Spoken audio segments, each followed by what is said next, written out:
Welcome to Sharmi's kitchen. আজ আমি বানাবো কড়াইশুঁটির কচুরি। কড়াইশুঁটির কচুরি মানে আপনারাই বুঝতেই পাচ্ছেন, পুর ভরার ঝামেলা। কিন্তু আজ আমি বানাবো কোনো রকম পুর ভরার ঝামেলা ছাড়াই কড়াইশুঁটির কচুরি। তার জন্য প্রথমেই আমি কিছু কড়াইশুঁটি ছাড়িয়ে নিয়েছি। আমি এখানে 200 গ্রাম কড়াইশুঁটি ছাড়িয়ে নিয়েছি। ওর মধ্যে একটু জল দিয়ে ওটাকে ধুয়ে নেব।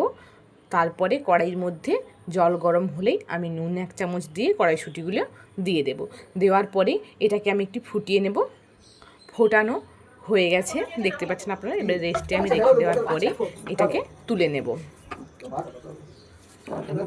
এইভাবে আমি সবটা কড়াইশুঁটি তুলে নেওয়ার পরে এর মধ্যে আমি একটু পেঁয়াজ কুচি দিয়ে দেব, আর দিয়ে দেবো একটু লঙ্কা কুচি। আমি একটা লঙ্কা এখানে দিয়েছি, আর আদা কুচি।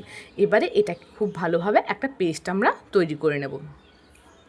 মিক্সিং জারে আমি দিয়ে পেস্টটা তৈরি করে নিলাম। এবারে পেস্টটা আমি বের করে নিচ্ছি।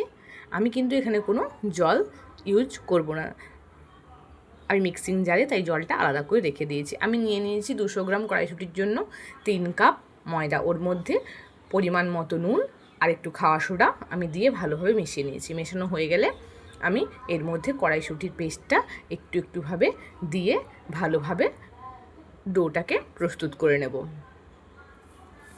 দেখুন, আমি একবার দেওয়ার পরে আবারও এর মধ্যে দিচ্ছি এই কড়াইশুঁটির পেস্টটা দিয়ে ভালোভাবে আমি এটাকে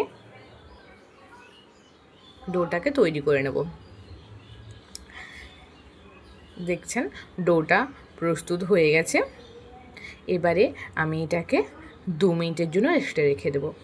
2 মিনিট পর আমি এটাকে সুন্দরভাবে লেচি কেটে নেব।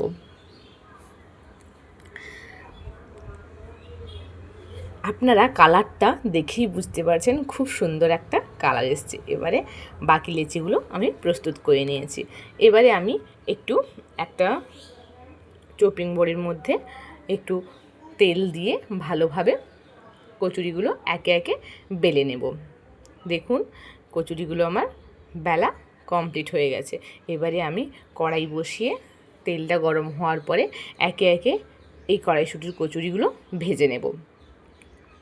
আপনারা দেখছেন কি সুন্দরভাবে কচুরিটা ফুলছে।